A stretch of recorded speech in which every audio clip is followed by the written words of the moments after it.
Good afternoon, everyone. It is 3 o'clock. My name is Dan Stewart, and I'm so grateful that you're here for our webinar today.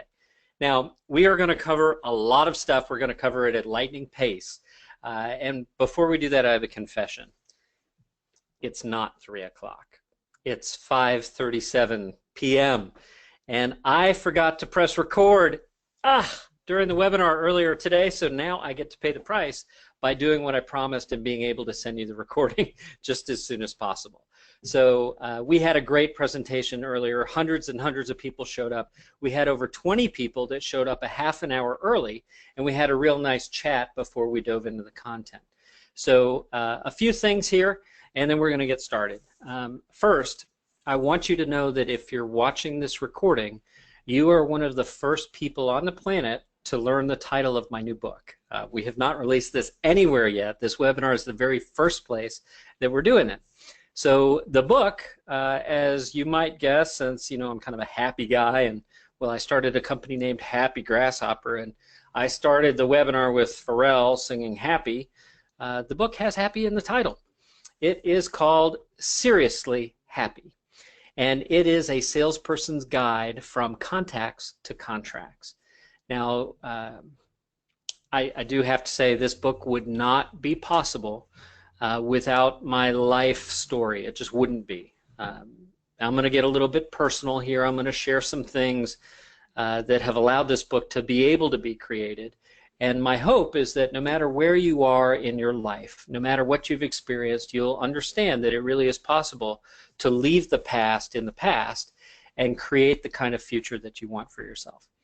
I can say that when I was a kid, imagining a life for myself that included happiness, that included things like a marriage that will be celebrating its 22nd year this year, like having 3 beautiful kids, like starting multiple businesses and having the privilege of employing so many people.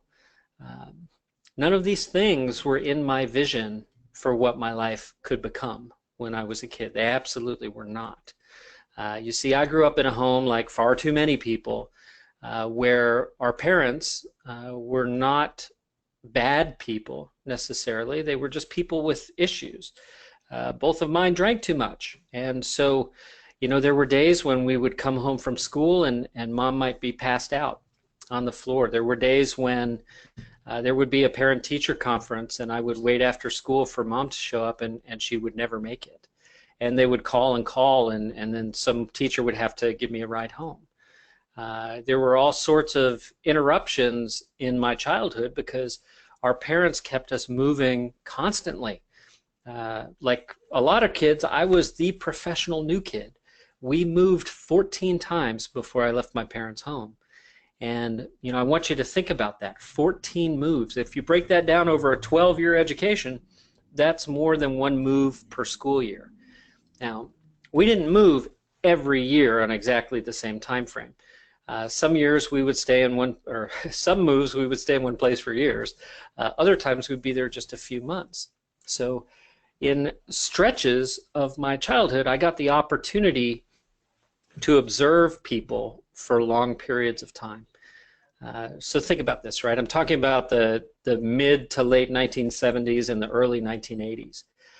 We were not living in the age of distraction at that point in time. We did not all have a device glued to us 24/7, right? We did not all have the world clamoring for every moment of our attention. And so as children, we had the time to focus on things. We had that luxury of time that so many of us today, so many of our children may never get to experience. So as a new kid, I got the opportunity to observe how other kids behaved. And I started to see patterns develop. I started to recognize this certain kid in a certain class as being very similar to another kid that I may have known in a place we lived previously. And of course, it wasn't the same kid. It was just a kid exhibiting the same sorts of behavior. And I became fascinated by this. I really wanted to understand what makes someone likable. What allows people, some people, to have so many friends. Everywhere they go, they make friends. I like to joke around that my father-in-law, Dave, well, you could push him out of an airplane, and I swear he'd make 100 friends before he reached the ground. He's just that guy. What is it about some people that make them so likable? Well, these are all things that I cover in the very first chapter of my book.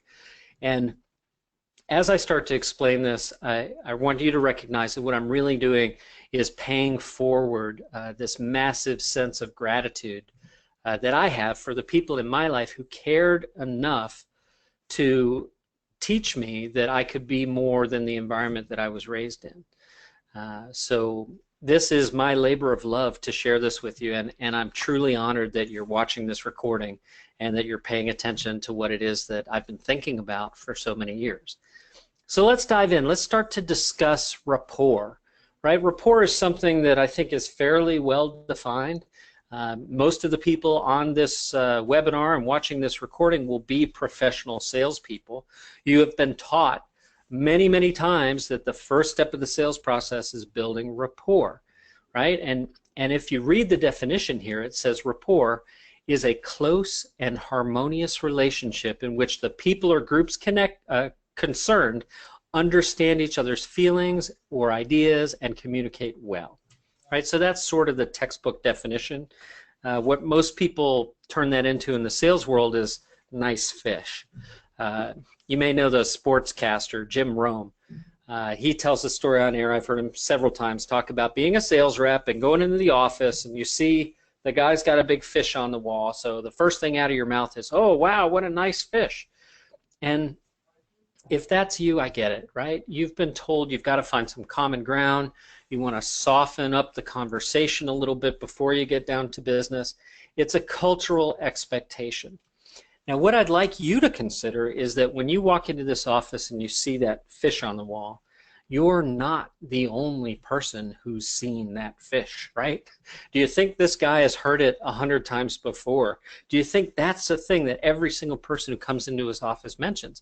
It is, obviously. So I want you to go in a different direction. I want you to glance around and see something else you can bring up. You know, you've got to find a way, and I call this discovering the dimple, right? We do this a lot in the content that we create at Happy Grasshopper.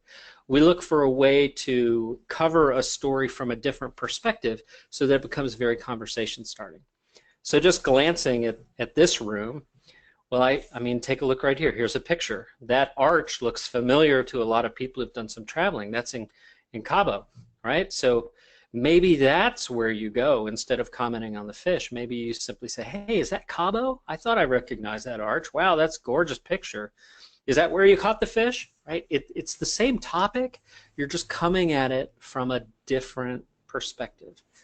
So let's be really clear here right from the start. I do not want you to go out into the world and be a nice fish rapport builder. I want you, from this day forward, to recognize and to understand that building rapport is one of the most important things that we do as human beings.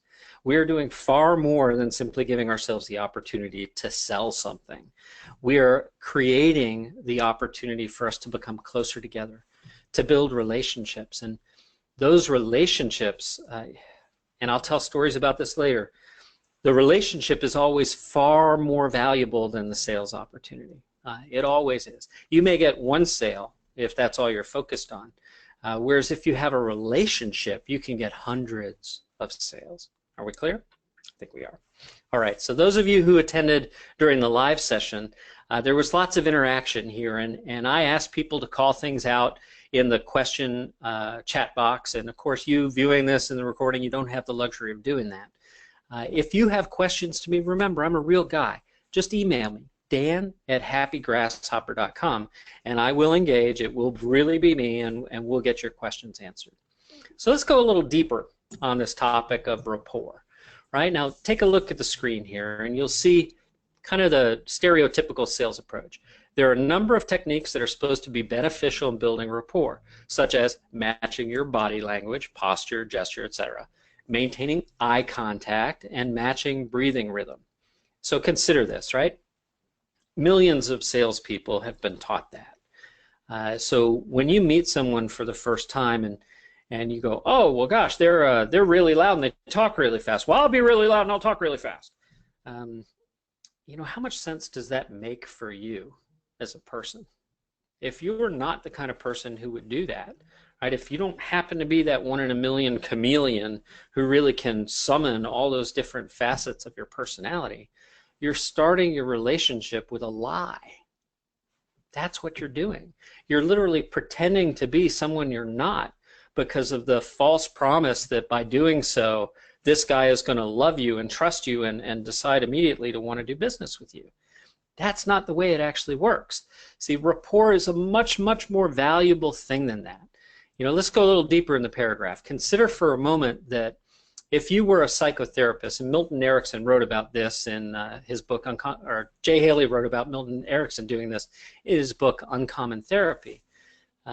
Psychiatrists have got to build rapport and trust if talk therapy is going to have a chance of success, right? The patient must trust the doctor. So, you know what? That's what we're doing when we're building rapport. We're establishing that solid foundation of trust. And unless you're doing that honestly, representing who you really are, how can you possibly have a really positive outcome? I don't believe that it is. So unlike a lot of people, I'm not going to suggest that you become a chameleon. I'm going to suggest that that's a horrible mistake. I'm going to suggest that you step back and you get truly comfortable with who you are and what your strengths are, because you are a person of merit. You are a person who matters. Of all the millions of people in the world, you're someone who's caring enough time to learn about this, presumably because you want to do the right thing with it.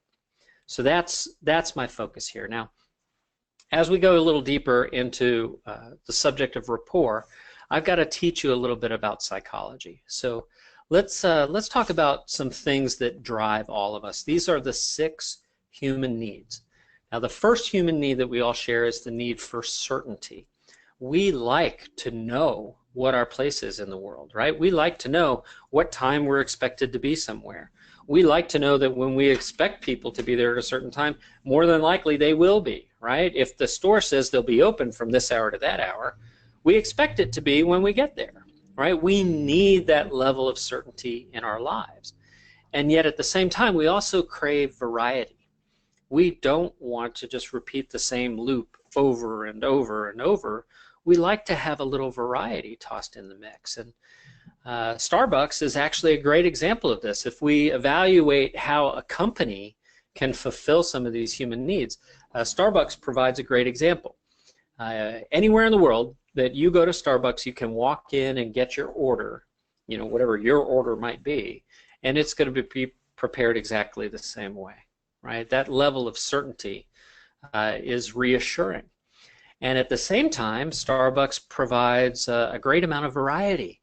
They're continually introducing new things to their menu. They're giving us the opportunity to try something new. They have a wide selection of things available beyond just coffee in the store, and that continues to evolve over time. Now, the reason I want to bring up these things to you is because as you're building rapport, you're going to get to be very good at understanding which of the 6 human needs you're really helping someone fulfill, right? Which need are you feeding as you're making an effort to build rapport? We'll go into that a bit more later. So next up in our human needs, we're going to talk about significance and love and connection. So significance, right? We want, in fact, we need as individuals to be recognized for being who we are, for being unique and special. And you can feed someone's need for significance simply by calling them by their name, right? Sometimes you could do it by recognizing them for an accomplishment, something about them physically, maybe the way they dress, maybe they're a bodybuilder, they've worked really hard on, you know, becoming super large and fit. Those are things that when you recognize them for that, it feeds their need for significance. And significance, of course, is very connected to the need that we all have for love and connection, right? None of us wants to just go through our lives alone. As a species, right, as history has taught us time and time again, we're stronger together than we are alone. And this sense of love and connection is fulfilled for us when we do things like join clubs and churches and We participate in a shared activity. Maybe we run marathons, not me, maybe triathlons, right? I like to play guitar, so when I get around with my buddies and I play guitar, that's really fun. I'm an entrepreneur. I love to build companies. I find it really exciting. So when I can share and connect with those other entrepreneurs, I really feel a sense of belonging, a sense of connection to those other people. So these first 4 needs that we're speaking about, they're all personality needs. Okay, the next group that we're talking about are things that are spirit needs. Now, we don't often pay attention to these final 2 until we've reasonably fed these first 4 needs. So let's take a look at those final 2. They are growth and contribution, right? Because once you've got to a point where your needs for certainty, variety, significance, love, and connection are met, and met consistently, well, that's not enough, right? We need to grow as people. We always need to be growing. It's something that is an innate quality of who we are as human beings. And one of the strongest connectors to that sense of growth is being able to help others grow. And we do that through contribution. So let's acknowledge this for a moment. Right now, as I'm sharing with you what I've been thinking about and working on for years, I'm actually feeding all of my 6 human needs, right? Certainty. I knew when this webinar was happening, right? I knew how long it would last for. And at the same time, there's also variety. I didn't know that I would forget to push the record button earlier, right? I don't know what sort of questions are going to be asked as a result of sharing this. I don't know who among you is going to become a close friend of mine, who will become a client of mine. All of these things are exciting for me to figure out, and so my need for variety is fulfilled there. As is my sense of significance. You know, it's pretty flattering to have 1,200 people register to hear what I have to say on the topic of rapport. That makes me feel really good. So thank you. Thank you for helping me to feel really good about that. Love and connection. You know, as I look through the list of people who've registered for this event, some of them people who logged in earlier today, like Ron Armstrong, Daryl Golem, Gordy. There's so many people that I have had an opportunity to get to know through this mission I have called Happy Grasshopper. And I'm really sincerely grateful for that. So thank you for also contributing to my sense of love and connection. And finally, growth and contribution. This is a major step, right? Writing a book is not a small undertaking. It takes guts, right? It takes discipline. You've got to sit down and get it done over long periods of time, often alone, often with that inner voice telling you, oh, that you're not good enough. Oh, what you have to offer isn't the best. Oh, they may have heard this before, right? So you've got to be brave. You've got to decide that you're willing to put yourself out there, and in doing so, you grow. I've had that experience, and again, I feel really honored to be sharing this with you because my highest value, my highest state of being is one of contribution. And this goes right back to my childhood. You know, every time we moved and I was that scared new kid who wasn't eating enough, right, whose parents were drunk, I had a survival mechanism that kicked in that changed my life. I would somehow make one really good friend in each city that we moved to. And I don't know how this happened. I'm just incredibly grateful that it did. These kids seem to always have parents who would, you know, open their homes to me, who would let me spend the night several nights a week. Marcy Mizell in St. Petersburg, Kevin, her son was my best friend my freshman year of high school. And when she was out shopping for school clothes for Kevin, well, she managed to find a way to buy school clothes for me too. So many tremendous people have done what they weren't required to do to make a positive impact in my life that I really feel like the only way I can ever approach paying that back is to pour into you, the viewer of this, the reader of the book, everything that I've learned. So let's go a little deeper on the topic of rapport. There's this artist. Her name is Marina Abramovich, and Marina is just an incredible person when it comes to being able to build rapport non-verbally. She's an artist, and she had an exhibit at MoMA, Museum of Modern Art in New York City, and it was called, as you may have guessed, The Artist is Present. So here's what happened. She would sit there in a chair, and people would line up, and they would wait hours and hours for a chance to just simply sit down across from her. It was entirely nonverbal, and yet there was a very real, measurable connection that was made between these two people. Think about that, right? So many times we're struggling to think what it is that we need to say, when often we need to slow down and simply be. Simply being is a rare commodity today. And when you can simply be in the presence of someone you're trying to build rapport with, you can make a monumental impact. Marina's a great example of that, and her work was very interesting to the scientific community, so they asked her if she would participate in a study. And here's what happened. She went into the lab. She wore an EEG device on her skull, or her scalp, and so did this lady seated across from her. And they were able to image the brain waves, the connections that were being made between these people, just simply by being open and prepared and willing to allow that connection to exist. So think about that. I mean, how powerful is that? The older I get, the more I appreciate for how much we're learning about the value of our thinking. And there's no better example of that as you're steeling yourself to go out there and start building rapport with strangers, right? Is that something you need to be brave about? Yeah, absolutely. Is that something where you may have to overcome a fear of how someone might respond, right? If someone rejecting you? Is it easy to go knock on the doors? Is it easy to pick up the phone and cold call? It's not. It's not. It's certainly not. And yet it can be tremendously satisfying, sincerely satisfying. I'm not talking about the monetary output. I'm talking about the personal input that you gain, that sense of connection that you can feel with people when you're really in tune and hitting here on all cylinders. So let's take a closer look at the mindset that's necessary to really do this.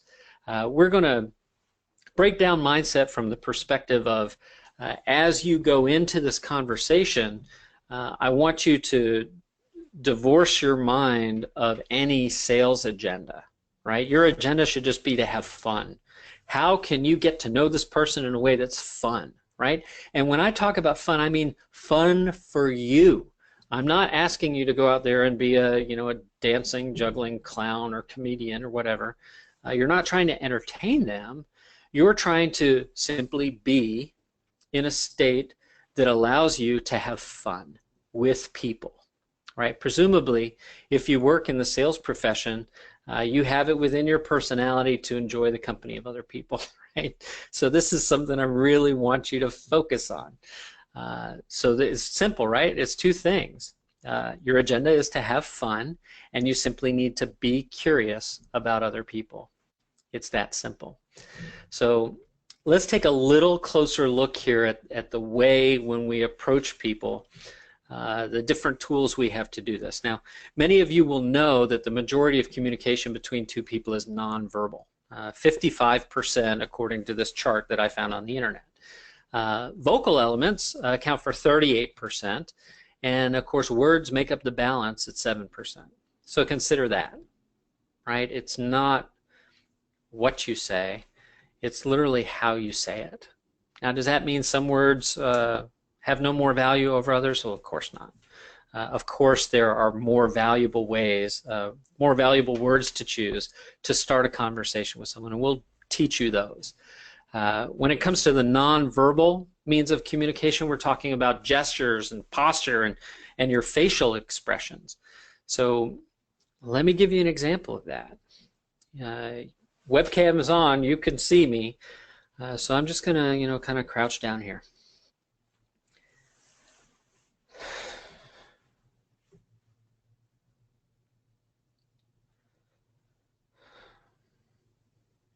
Hi, I'm Dan. Are you excited to be at my webinar?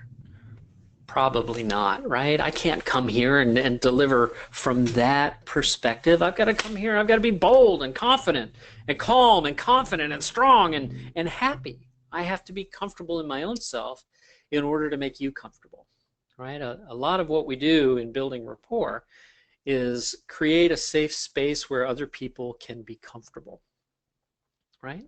So let's talk about these vocal elements. We've got pitch, tone, rate, volume, intonation, rhythm. These are pretty straightforward when you think about it. Your pitch, right? Are you speaking in a way that people can really understand what it is you're saying, right? Are you using vocal variety to your advantage or to your detriment? I'll give you an example. Any sentence that you can think of, if you end on a higher pitch, is going to sound like a question. Any question or any statement you can think of where you end on a lower pitch is going to sound like a command. So, you know, think about that when you're having conversations with people. I'll just read this, right? The Magic of Instant Rapport. That's a book title. Now, if I say The Magic of Instant Rapport, you see how my voice goes up at the end? That becomes a question to you. Whereas if I say The Magic of Instant Rapport, where I get deeper at the end, that's a statement. It's stronger. So when you're trying to engage with people and you're asking them questions and you're trying to build rapport, you need to be sure that the questions you're asking sound like questions and not like bold commands or statements. So as you're approaching people and you're starting to have these conversations, you need to pay a lot of attention to the majority of your communication, which is nonverbal. And there's really no better way to express this than to talk about your smile. Okay? It's a simple thing. If you walk into a place and you're smiling and you're friendly, you're certainly a lot more approachable than if you walk in and you're not. But can you tell the difference between two types of smiles, right? And they both look like smiles, yet one is true and sincere and the other one is not so much. This smile on the right is called a Duchenne smile. And when we have a Duchenne smile, it's more than just our lips smiling. It's our whole face that gets involved, right? The lines here show up. We get our eyes involved in the smile. That's when you really know that someone is being sincere with you. This smile on the left, where it's just the mouth that's smiling, well, that's what we call a Pan Am smile, a customer service smile. Someone has a job where they have to deal with the public and they've been told many, many times that they have to smile and be nice. So the only thing on their face that's smiling is their mouth. Everything else is probably wishing they were somewhere else. And I've enlisted the lovely Julia Roberts to demonstrate that for us. So take a look at these two smiles, right? You know, here she's just smiling. You know, her eyes might be somewhere else doing something different, or maybe she's had a tremendous amount of Botox. We don't know. And here in this picture, you know, she looks fully engaged, like you're catching her mid-conversation and she's just delighted to be engaged with someone. That's what your face needs to look like when you're building rapport with someone, right? Now, of course, it's got to be in context of the conversation. You can't just walk up to someone and be smiling all over the place without reason. However, you're going to take the conversation to a place where this type of face is absolutely the face that you should be showing. So let's dig in to the approaches I'm going to teach you that allow you to make these types of faces. I call these the 5 approaches. They are assume familiarity, shared observation, recognition, asking for help, and then confirming understanding. So those of you who are attending this because of an email I sent, you may have received a message about my visit to a Mazda dealership. There's a young sales rep there named Derek, and he just gave a perfect demonstration of the assume familiarity rapport build. So what I did was, of course, I did some research online. I knew practically everything about this beautiful little car called the Mazda Miata RF. I've always had a thing for these tiny little cars. Anyway, I think this one's especially cool because the roof pops up and folds down underneath this rear section here. So RF stands for retractable fastback. And I just think it's neat. I've seen them online. I wanted to go see one in person. So I pull into the dealership. I park my car. I don't walk into the building to meet anyone because they have the car I want to look at. So I just walk over to it. Now think of what most people do at a car dealership. You know, someone walks right up and says, can I help you with anything? You know, and the answer to that is always no, and that question makes me defensive. So Derek was smart. He didn't do that.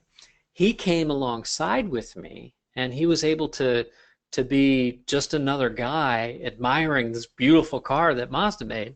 And his opening line is, "It's gorgeous, isn't it?" Well, what am I going to say to that? You know, of course I'm going to say it's gorgeous. That's just a beautiful car.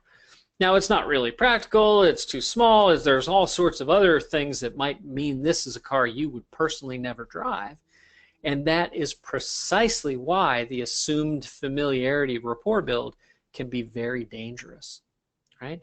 Now, what if he walked up to me and assumed that I thought the car was gorgeous, and really what I was thinking was, my God, that's a little death trap. I could never drive that car. I probably wouldn't survive. You know, the conversation is shut down. It goes nowhere. So I want you to use a lot of caution when you're using the assumed familiarity approach. The word assume is in the title after all, and I think we all know what happens to people who assume, right? We run a risk there for sure. Now the next approach is called the shared observation. And I love this one because it's the sort of thing that puts you on the same side as whoever it is that you're approaching with this. So, you know, here on the slide, I grabbed a picture of, I live in Central Florida. We have skies like this every afternoon in the summer. And so we all know what's coming, right? It's going to rain. So if I happen to be near someone and I want to strike up a conversation with them, I can just go, wow, it's going to rain. And they're going to say, yep, here it comes. And that's going to be our conversation starter. Now, I can go in all sorts of different directions after we've established some sort of communication there. But we've got to start somewhere. So the first step in building rapport is having that initial opener, that initial approach that allows you to take the conversation further. So I want you to think through where you might go next in this situation. You know, you might look at this person, and maybe like in my area, for example, we have a lot of tourists and they might not know. So I might offer them some advice about, you know, where to go or what to do. And like they could feel, for example, that their whole afternoon is ruined now, right? It's just going to rain. And I can say, you know, that's going to last probably about 10 minutes and then it's going to go back to being a beautiful sky. Because that's kind of our weather pattern here. That's a pretty regular occurrence. So let's move into the next approach. And I love this one. It's called recognition. And you know, here's a picture of me and Barbara Corcoran, and I'm sure everyone viewing this recording has seen Shark Tank or is at least aware of it. I met Barbara a couple of years ago at a real estate event, and she was delightful. She was so much fun. On stage she was raunchy and just totally uninhibited, and then personally during the meet and greet, handshake, smile, picture stuff, she was just awesome. So we had a delightful little exchange there, and you know, when I can say to someone like Barbara, oh my God, you're Barbara Corcoran, well, she hears that a lot, right? And it never stops feeling good. So if you're meeting someone who you recognize for something, maybe they're famous like Barbara is, or maybe there's someone who's accomplished in their field, right? Maybe you're calling on their business and they have just a tremendous business, right? Maybe their offices are just gorgeous. Maybe you're a real estate agent and you're going to their home and it's just spectacular, right? Maybe it's a less spectacular home, but they've done a really great job caring for a window garden right near the front door. When you can open the conversation by recognizing something that they've invested themselves in, that goes a long way, right? Because it's feeding that human need that we have for significance. And when you're deploying the recognition approach, I want you to understand the oh my God, you're Barbara Corcoran is just one of many, many, many ways to start that conversation. It's as simple as observing something that is unique or special or that they care about within themselves and commenting about it in a way that's non-threatening and also not common. So think about this, ladies. Are you with me? Right? If you've worked hard to put on a great outfit and maybe you're going out for the evening, some recognition that you might get for that is very welcome, and some is very offensive, right? So we need to walk a curious line here. I used the example of the bodybuilder earlier. They've worked hard on their physique. If you call attention to it in a positive way, it's almost always going to go well. So you just want to use your sensory acuity here, right? You want to, again, always keep in mind building rapport is a dance, right? It's a dance. So there's a lot of give and take that happens, and you'll need to respond on the fly. So recognition works because it causes the person you're building rapport with to feel valued. Very, very important. Now, the next approach is called asking for help. Sometimes I call this the ask. And it's personally my favorite because, what's my highest value, right? It's contribution. I love when people approach me and ask for help. And on the occasion that I get to ask people for help, it usually makes them feel very good, right? So, there's all sorts of people I interact with who I get to ask for help. Don't have the impression that because I've started a company and I've owned a few and I've had some what people consider success, it doesn't mean I don't need and require the help of people all the time. Earlier today, I was texting with my buddy Seth Price over at Playster. He's just launched a new book called Road to Recognition. And, here he is seeing that this webinar is happening today, and he's reaching out to offer me help in this whole book launch process. So, just tremendous of him to do that. Now, when you're out and about and you see someone that you want to have a conversation with, finding something to ask them for help with is a great opener. It's as simple as, excuse me, do you have a moment? Awesome. I was really hoping you could help me, blah, blah, blah, blah, blah, whatever it might be. And this works in almost every situation. Let's say you're a real estate agent and you're out door knocking in a neighborhood. Well, rather than be like, hi, I'm Dan Stewart from Dan Stewart Real Estate, and I'm here to help you sell your home. Whoa, that's a lot, right, to come out of the gate. It would be a lot more effective to ask them for help. So it's, knock, knock, knock. Hey, excuse me, do you have a moment?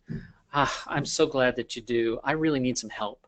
I'm a real estate agent, and I have some clients who really want to live in this neighborhood.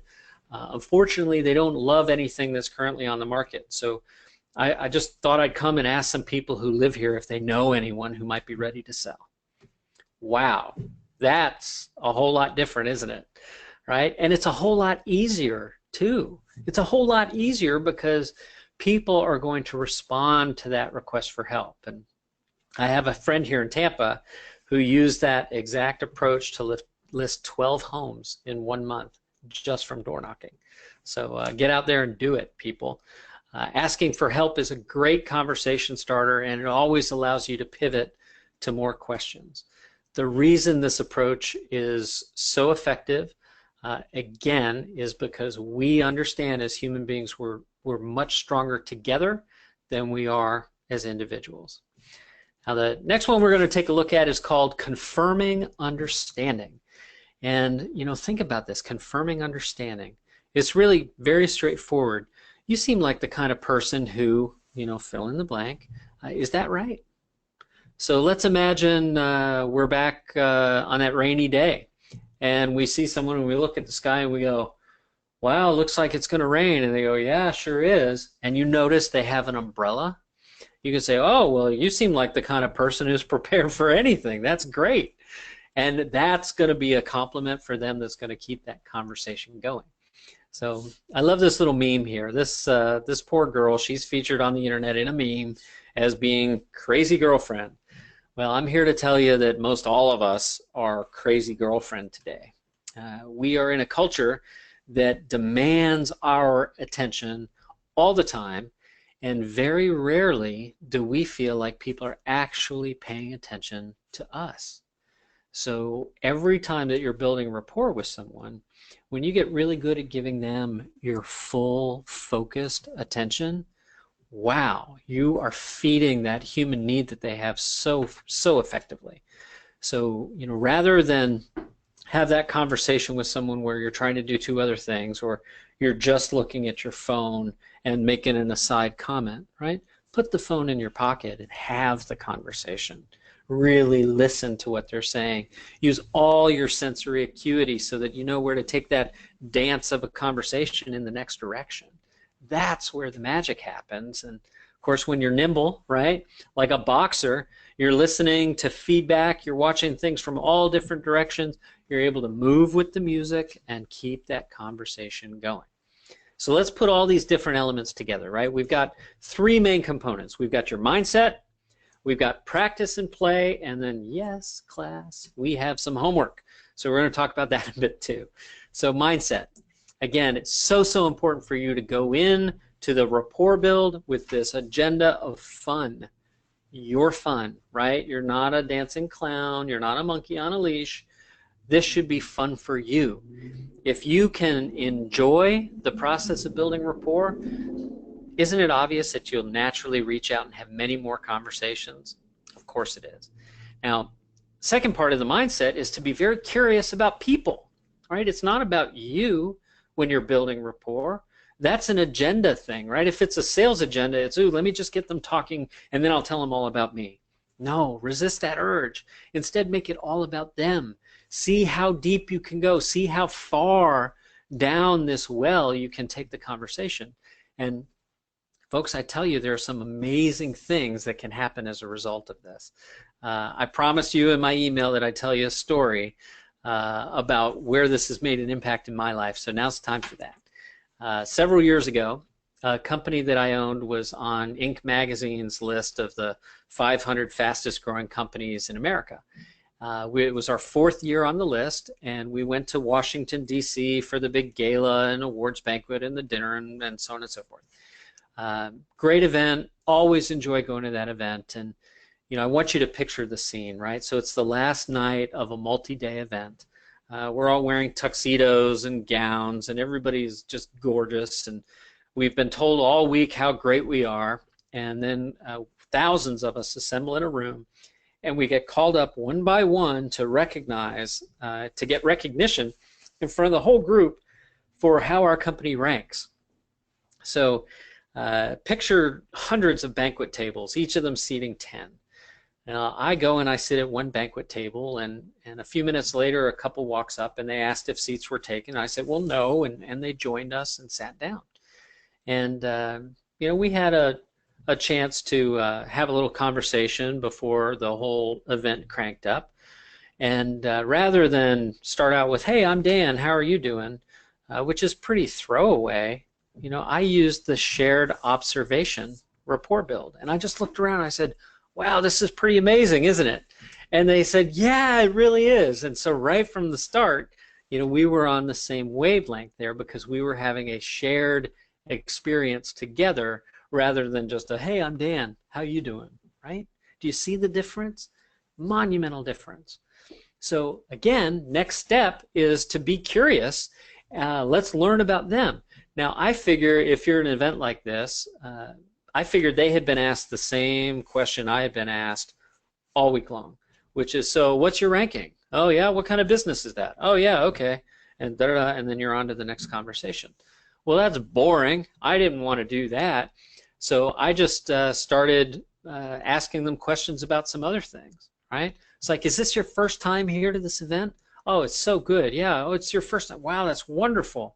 Yeah, so what part of the country are you from? Oh, you're from Bel Air Beach. Well, such a small world. I lived at the time in Safety Harbor. So, you know, we had these little connections here and there, and at one point I learned that the wife, her name was Carrie, she was a commercial airline pilot. And I thought, well, that's just fascinating. You know, I had an uncle who was a jet pilot in the Air Force, and you know, I've always wanted to learn to fly. I just haven't got around to it yet. So we started having that conversation. She had a bunch of great stories, and you know, we listened to those stories. And then the conversation took a little bit of a shift. I said, you know, I had a client once years ago who owned a private jet, and he did something amazing for my staff. Unfortunately, I couldn't do this because I had appointments all day. But he took most of my staff into his private jet, and they did something called a performance takeoff, and everybody just raved about it, but I'm not sure I really understand what that is. And so she told me all about what a performance takeoff is and how you shouldn't really be doing a performance takeoff anywhere. It's not something the FAA loves, and we talked about that. And then within 5 minutes of meeting these people, just these little bits of exchanges, she turns to her husband and whispers in his ear, and he nods his head, and then he says, "Hey, you know what? Since we live so close together, why don't you ride home with us on our private jet?" And I was like, "Oh my gosh, that is just tremendous. Well, I would be honored. That's wonderful. Thank you so much." So, if you don't think that building rapport can be incredibly powerful, if you don't have a sales agenda, I am here to tell you that is an incorrect assumption on your part. It often leads to the greatest payoff when you go into it without that agenda. That's why that's such a critical step for you. So always make fun your agenda and simply be curious. Now, I did learn later that Dallin Larson started a company called Monavi, which was and probably is a huge MLM, which I had never been involved with and have never been involved with.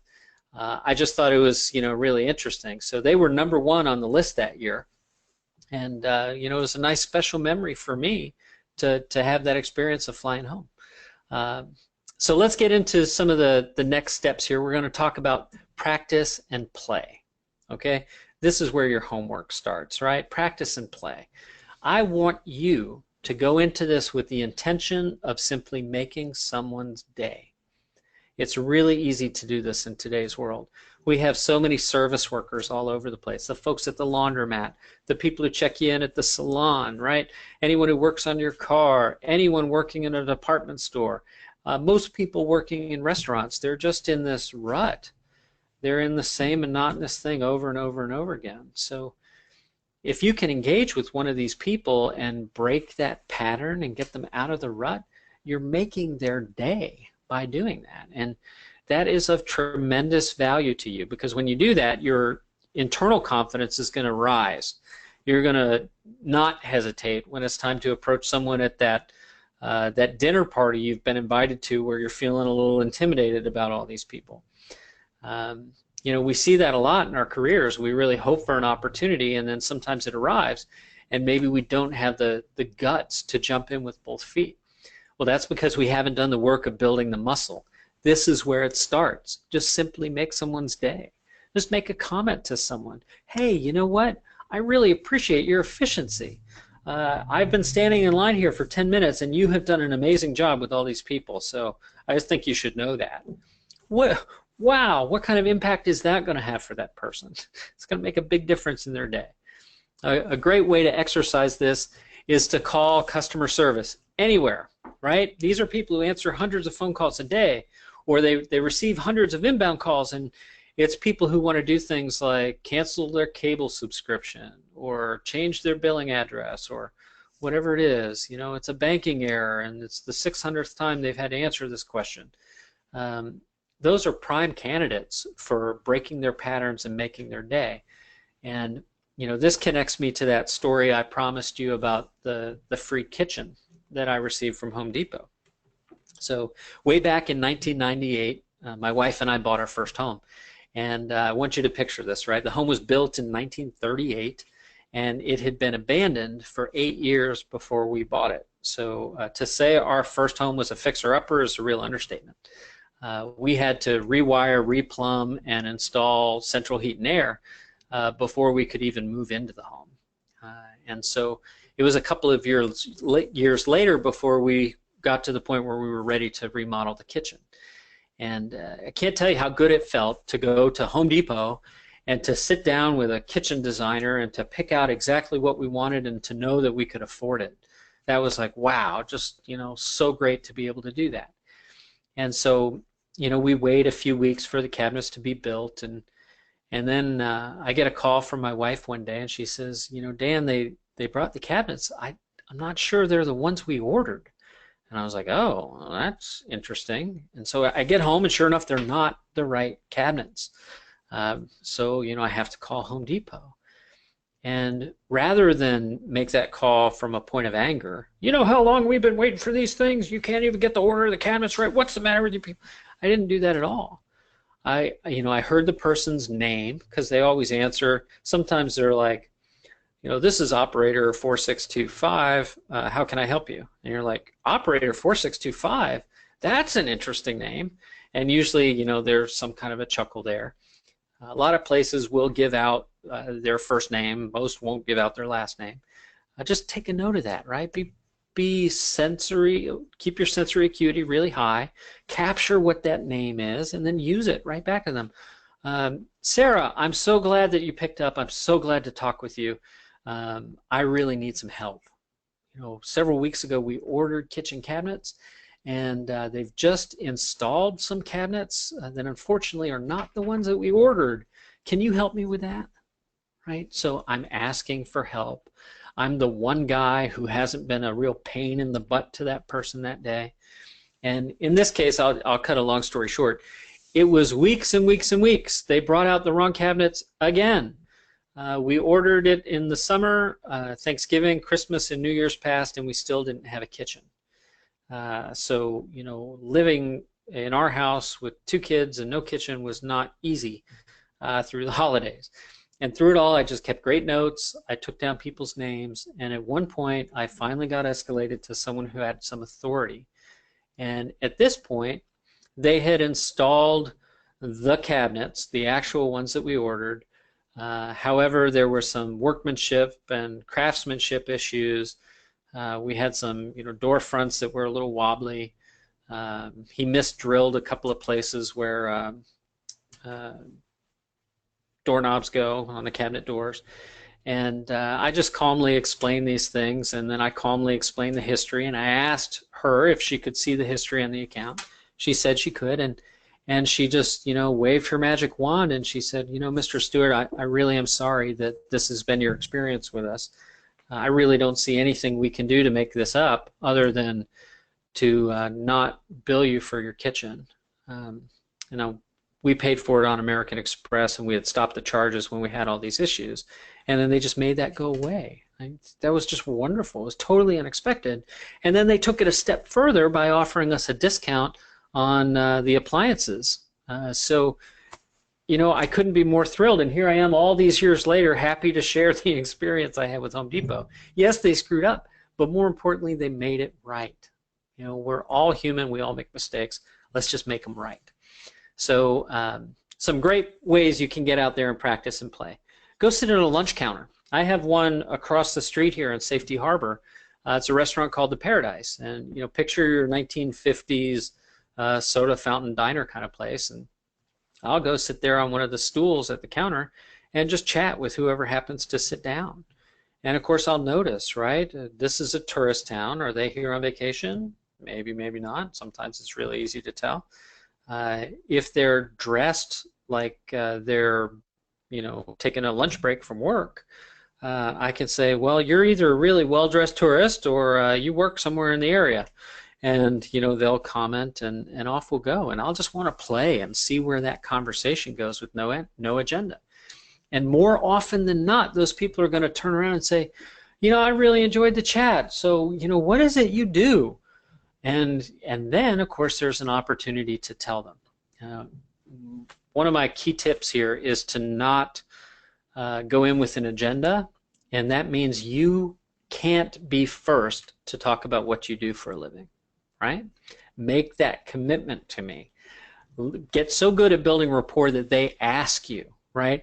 That's permission. That's them saying to themselves internally, this is someone I'd love to do business with. I wonder what it is they do, right? That's such a much better place to start your relationship than having them wonder or having them realize that the whole reason you started a conversation with them was so you could tell them what you do for a living. Huge difference. Huge difference. Another great place to do this is in line. In my town, Starbucks always has a line. So if I want to practice this, I can walk down there any time, day or night, and I'm likely going to have some people in line, and that gives me an opportunity to have a shared experience chat, right? Or I can ask for help. or I can use the significance approach, right? I've got all of those different options available to me. So here's your homework. Here's what I want you to do. I want you to practice every single day. This is something that's a muscle. You've got to work your muscle. You've got to keep that muscle in shape. So step one, we're starting really easy. Okay, there's daily practice, and it's just 2 new conversations a day with absolutely no agenda other than for you to have fun having these conversations. So I know you can do that, and I know that you're going to feel a lift in confidence when you do. So that's your first assignment. Next thing that I want you to do is keep me in the loop about your progress. I want to hear about your discoveries as you're going through this. I've already confessed to you that I'm recording this well after the 3 o'clock when the webinar actually took place. That's okay. The thing that I want to communicate with you is that at the end of the webinar, I had dozens of emails in my inbox from people sharing with me what they learned, what they really appreciated, the places where they want me to go a little bit deeper. And so I'm going to ask you for some help right now. I would very much like to know, where did I do well? Where do I need to improve? And what is the thing that you're really thinking about as this webinar wraps up? My book has not gone to press yet, so I want to make sure that I can take this into consideration, and if we make any adjustments there, I'd really prefer to make them with your guidance. So that's what I've got here, folks. I, again, really want to express my gratitude for your being here with me today, for your taking the time to view this recording. I am a real guy, right? Dan@happygrasshopper.com. When you reach out to me there, you can count on a reply. The reply will come from me. Now, one last thing before we go. This has not been a sales pitch for Happy Grasshopper. That was not my intention in hosting this webinar for you today. That said, during the first session, I had several people reaching out who wanted information about that. So if that's you, if you want to know more about what we do, just email me, and I'll be more than happy to either help you personally or to connect you to the right person on my staff who can. All right? So thank you very much for attending today, and I really hope that this has been valuable for you. So here's my Duchenne smile saying bye. Have a great evening. Take care.